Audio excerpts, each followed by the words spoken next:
Bismillahirrahmanirrahim. Assalamualaikum warahmatullahi wabarakatuh. Kembali lagi dengan saya Muhammad Sadam Jafar dengan nomor induk mahasiswa O0120088 dari Pendidikan Jasmani Kesehatan dan Rekreasi angkatan 2020. Pada kesempatan kali ini kita akan kembali belajar bersama terkait dengan cara melakukan uji independen sampel t-test dengan menggunakan SPSS. Nah, seperti biasanya, sebelum masuk ke pengolahan dan analisis data, mari kita pelajari sedikit terkait dengan konsep dasar dari uji independen sampel t-test. Uji independen sampel t-test digunakan untuk mengetahui apakah terdapat perbedaan rata-rata dua sampel yang tidak berpasangan. Intinya, uji perbedaan rata-rata terdiri dari dua sampel yang tidak memiliki hubungan atau tidak berpasangan. Misalnya, kita akan melakukan uji hasil belajar penjas orkes pada kelas A dan kelas B. Jika sebelumnya pada uji parrot itu kita melakukan di dalam lingkup satu kelas saja.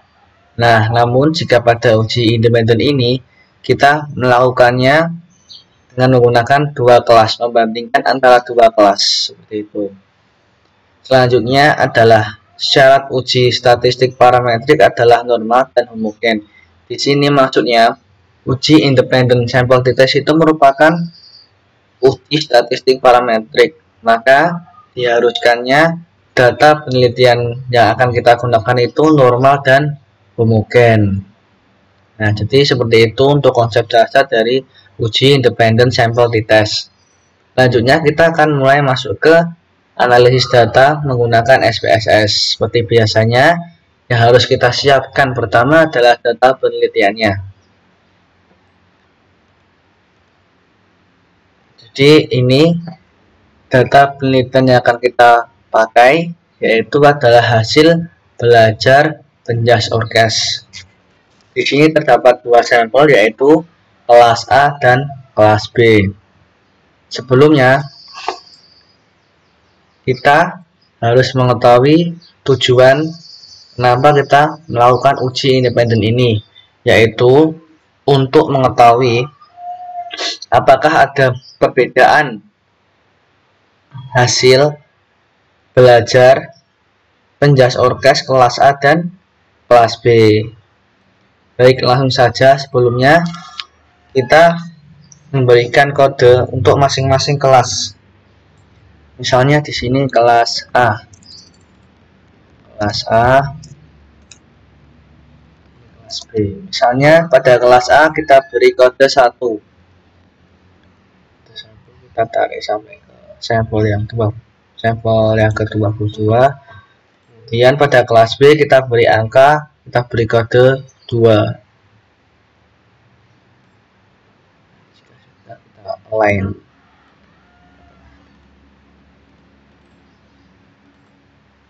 Nah, jadi seperti ini data penelitian yang akan kita pakai untuk melakukan uji independen sampel t-test. Setelah datanya siap, kita masuk ke program SPSS.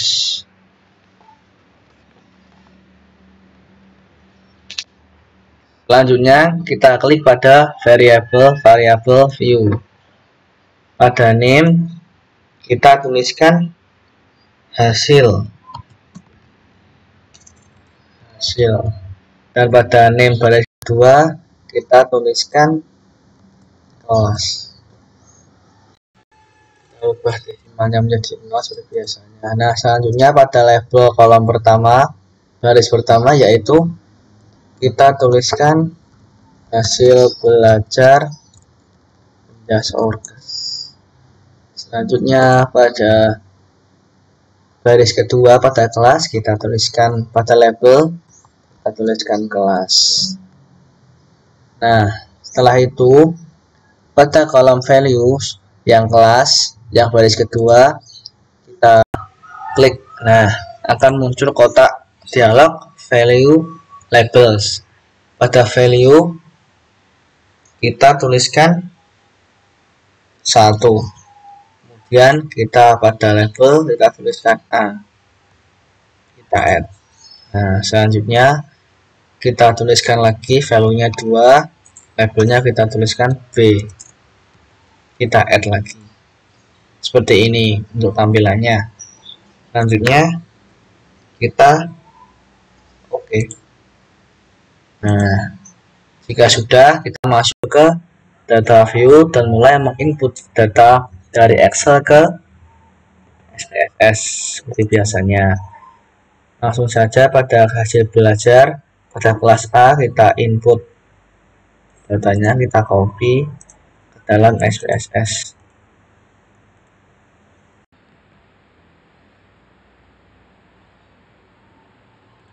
Nah, di sini dapat diperhatikan untuk yang kelas B dalam penginputannya tidak kita paste di sampingnya, namun di bawahnya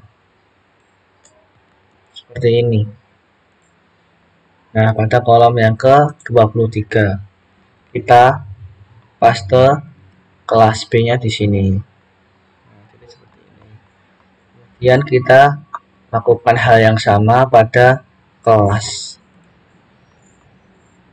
Pada kode ini, kode yang telah kita buat tadi, kode kelas A, kita kopas di sini. Dan untuk kelas B kita kopas di bawahnya kelas A. Di sini. Kita buat rata tengah terlebih dahulu.